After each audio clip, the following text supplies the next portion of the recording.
आप कुर्सी पे विराजेंगे? कुर्सी कुर्सी आप जी, आप मोहन भागवत जी हैं, राष्ट्रीय स्वयंसेवक के अभी संघ प्रमुख हैं महाराज जी। इधर इधर लगा। एक आसन भी इस पे बिछा दो, एक आसन आप विराज।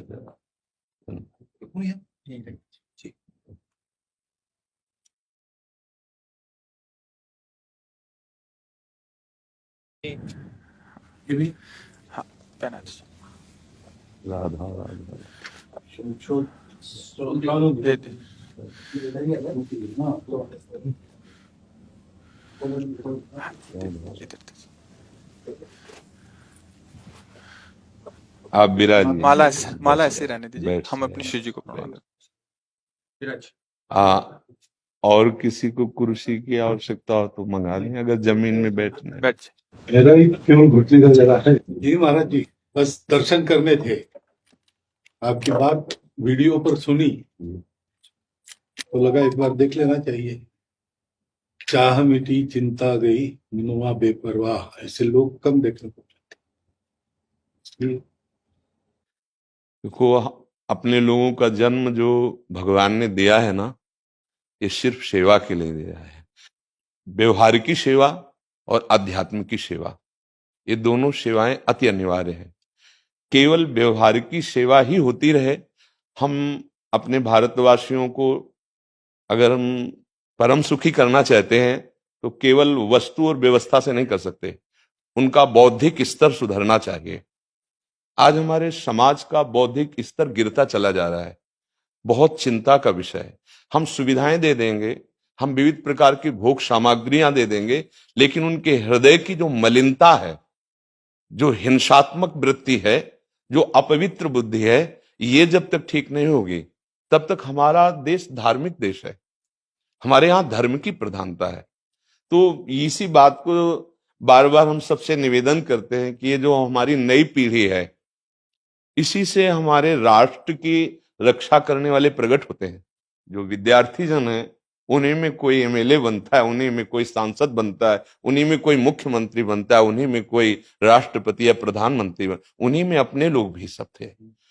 अब हमारी शिक्षा केवल आधुनिकता का स्वरूप लेती जाए और व्यभिचार प्रवृत्ति, व्यसन प्रवृत्ति, हिंसा प्रवृत्ति, ये नई पीढ़ी में देखकर बहुत असंतोष हृदय में होता है।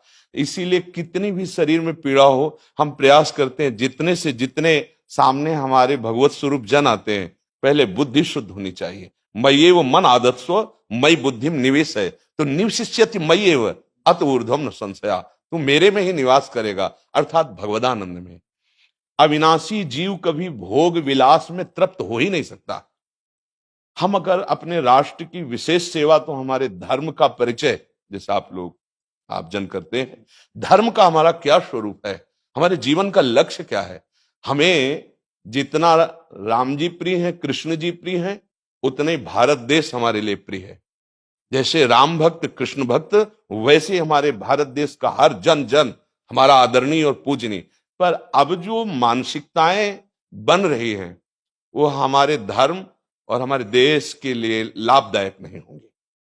व्यसन का इतना बढ़ता स्वरूप, व्यभिचार का इतना बढ़ता स्वरूप, हिंसा का इतना बढ़ता स्वरूप, ये बहुत ही विपत्तिजनक है। अगर ये बढ़ता रहा तो हम विविध प्रकार की सुख सुविधाएं देने पर भी अपने देशवासियों को सुखी नहीं कर पाएंगे, क्योंकि सुख का स्वरूप विचार से होता है। सुख और दुख की स्थिति सत्य नहीं है, आगमा पाइनो अनित्यास, लेकिन हमारा विचार, और विचार हमारा गंदा हो रहा है। बस हमारा उद्देश्य यही है कि हमारे देशवासियों का विचार शुद्ध होना चाहिए। अगर विचार शुद्ध है तो राष्ट्र प्रियता, जन सेवा, समाज सेवा, ये सब स्वाभाविक होने लगेगा। और विचार अशुद्ध है तो सुविधाएं बहुत हैं, उनका दुरुपयोग हो रहा है। तो बस आप सबसे बड़े बड़े जो उपदेष्टा जन हैं, जो बड़े बड़े धर्म की रक्षा के लिए भगवान ने जिनको भेजा है, उन सबसे यही प्रार्थना है कि सब व्यवस्था करते हुए हमारे देशवासियों की बुद्धि अध्यात्म को समझे। बिना अध्यात्म को समझे दुख सुख की समानता बिना किए परम सुख का अनुभव हो ही नहीं सकता। इस मायाकृत भोग पदार्थों को भगवान ने दुख योनया कहा है। मानो एक बोर्ड लगा दिया, दुखालयम अशाश्वतम।